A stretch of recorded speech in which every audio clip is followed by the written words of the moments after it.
I'm Rebecca Brand, and today we're going to make classic meatloaf. This is a great recipe for kids because it's the most simple of meatloaf recipes.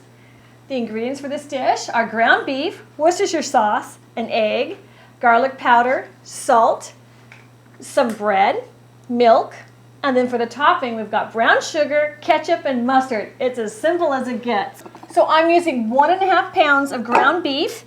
This is 15% fat, but any kind of ground beef is just fine. Now add your egg. You need 1 teaspoon salt, 2 tablespoons Worcestershire sauce. I love this in the meatloaf. It really adds a little zing to it. 1 tablespoon garlic powder. Believe it or not, this gives it a sweetness. 1/3 cup milk. And now we're going to add just 3 slices of bread. Any old bread you have, and if it's dried out and old, that's fine too. This is your makeshift breadcrumbs. So I'm using a knife, but you can tear it up into that too. So the object of this is to get that bread into little pieces. But really, just crumbling up into your bowl is fine too. The bread adds a special texture to your meatloaf. It makes it lighter. If you have kids, bring them in for this recipe and get them to mush it up with their hands. This is the fun part. I'm combining that egg in there, and that's going to bind those breadcrumbs into the hamburger meat. Now, you don't want to overmix it because it'll make your meatloaf a little tough. It looks pretty good to me. I'm going to stop now. Now we're going to make our sauce that's going to top our meatloaf. So I'm going to take 1/2 cup of ketchup, put it in my bowl, and 2 tablespoons of brown sugar. And just mix that up. Now we put our meatloaf into an aluminum foil lined pan because it's really messy and I don't like to clean up afterwards.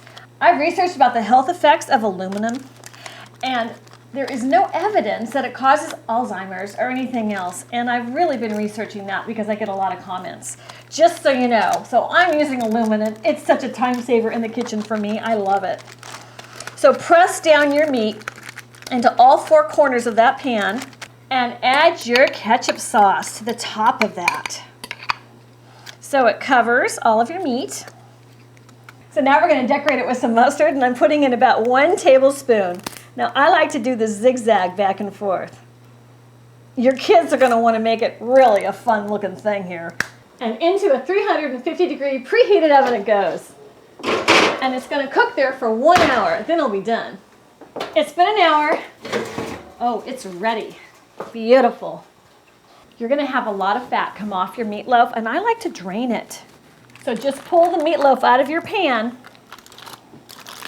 Now make a little ditch for all your oil to come off that meatloaf because you don't need that extra grease in your diet. So put a spatula under it and transfer it to your serving platter. There you go. I lost some of the prettiness in the process, so I'm just going to add a little more. Now the mustard for prettiness. Oh. Now what kid isn't going to like that? And I just made these mashed potatoes, so I'm going to serve it with that. What a dinner we're having tonight. So subscribe to my channel. Let's keep cooking together. I put the mashed potatoes under this guy because I can't wait for a bite with both. The mashed potato recipe's on my channel too, so you can find it there. So here we go. That's awesome. Bon appetit. Like me on Facebook and send me a picture of your meatloaf and mashed potatoes. Cheers.